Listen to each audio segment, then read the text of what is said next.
It was never meant to be important, and that is the detail that makes it irreversible, because nothing exposes a system faster than a moment it didn't bother to prepare for. This was not positioned as an arrival, not framed as a coronation, not sold as a cultural reset. It was slotted between segments like background noise, treated as transitional content, something designed to fill time rather than command it. And that's exactly why it broke everything. The instant Caitlin Clark went live, the broadcast stopped behaving like a production and started behaving like a test. Not a popularity test. A competence test. The rhythm fractured. The tempo of the show bent around her presence. Analysts who were used to steering the conversation suddenly found themselves reacting instead of leading. Questions that were meant to guide her became unnecessary because she was already answering the next two layers beneath them. She didn't assert herself. She didn't posture. She didn't perform authority. She revealed it.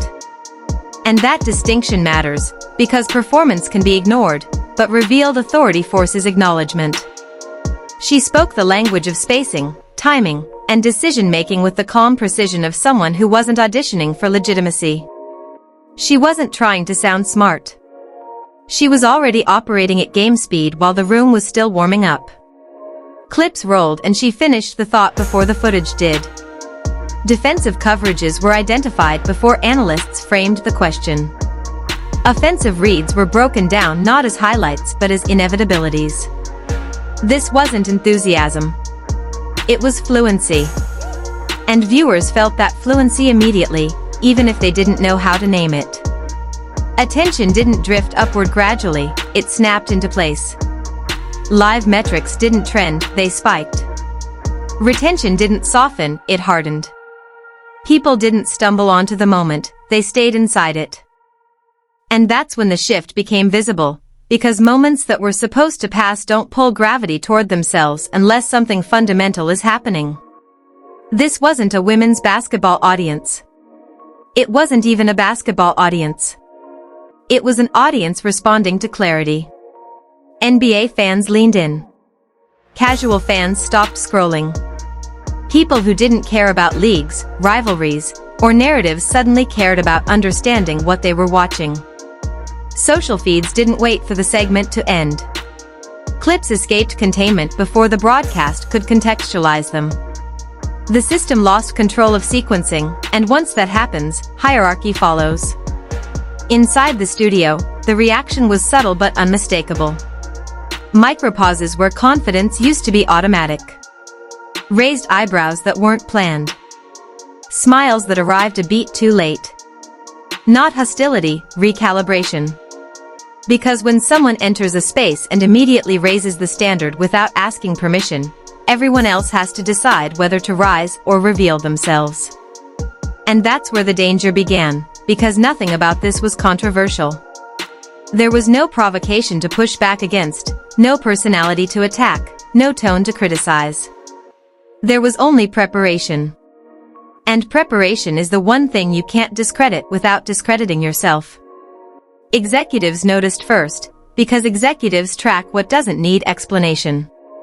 Producers noticed next, because producers recognize when a segment stops needing scaffolding. Sponsors noticed, because sponsors follow attention that doesn't leak.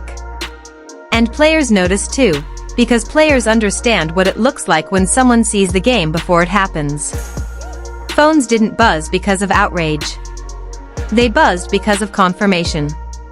Because the data aligned with the instinct everyone in that room felt but wasn't ready to say out loud, this wasn't a cameo, it was a capture. NBC didn't elevate Caitlin Clark in that moment. She elevated the broadcast by accident. And once that truth surfaced, it became impossible to retreat to the old language about balance, collectives, and shared attention. This wasn't about fairness. Fairness is a moral argument. This was about demand. Demand doesn't negotiate. It doesn't wait its turn. It responds to competence when competence presents itself clearly and without distortion. The segment didn't succeed because she was famous. It succeeded because she reduced the game instead of decorating it. She made complexity accessible without flattening it. She respected the audience enough to assume intelligence instead of spoon-feeding spectacle. And that assumption was rewarded immediately. The audience didn't feel marketed to. They felt included. And inclusion creates loyalty faster than hype ever could.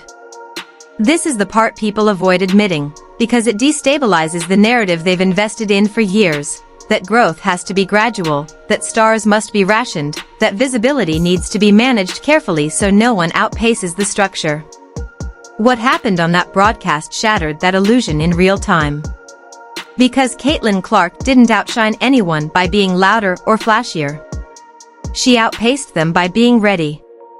Ready for the speed of the conversation. Ready for the scale of the platform. Ready for the responsibility that comes with holding attention without controversy or gimmicks. And once an audience sees that level of readiness displayed effortlessly, it becomes impossible to pretend it's rare by accident. This wasn't a takeover by force. It was an exposure by contrast. The contrast between someone who treats the game like it matters and a system that treated her appearance like filler. And filler moments don't rewrite expectations unless they reveal something fragile underneath. That fragility wasn't about jealousy or rivalry. It was about control. Because the moment the broadcast lost its ability to predict how the audience would behave, power shifted. NBC followed engagement because it had to. The numbers weren't ambiguous. Her segment didn't just outperform surrounding content, it redefined the baseline. And once a baseline moves, everything behind it looks outdated. That's the part that triggered unease. Not because someone was favored, but because favoritism wasn't required. The audience chose clarity over choreography. They chose understanding over branding. They chose substance over symmetry. And once that choice is made at scale, it can't be undone quietly. Caitlin Clark didn't say anything that night that invited debate. She didn't frame herself as the future. She didn't position herself against anyone. She simply treated the platform like it deserved respect. And respect, when displayed publicly, becomes contagious. That's why the moment felt heavier than it was supposed to. Because it wasn't a moment. It was a measurement. And a lot of people failed it without realizing they were being tested. The reaction didn't arrive screaming, and that's how you know it was real. Because panic inside powerful systems never announces itself, it leaks. It leaks through pauses that last too long, through praise that never comes, through language that suddenly turns cautious when it should be confident. What happened after Caitlin Clark's broadcast appearance wasn't backlash, at least not at first. It was something far more revealing: recalibration. People inside the basketball ecosystem began quietly adjusting their posture, because what they had just witnessed wasn't a viral spike, it was a stress test, and the results were uncomfortable. For years, the messaging had been disciplined, almost rehearsed. No one person matters more than the league. No single name should dominate the conversation. Growth must be collective. Exposure evenly distributed, attention carefully managed so no one becomes unavoidable. That philosophy only works when no one proves it wrong in real time. Caitlin Clark did exactly that without ever challenging it verbally. She didn't criticize the system.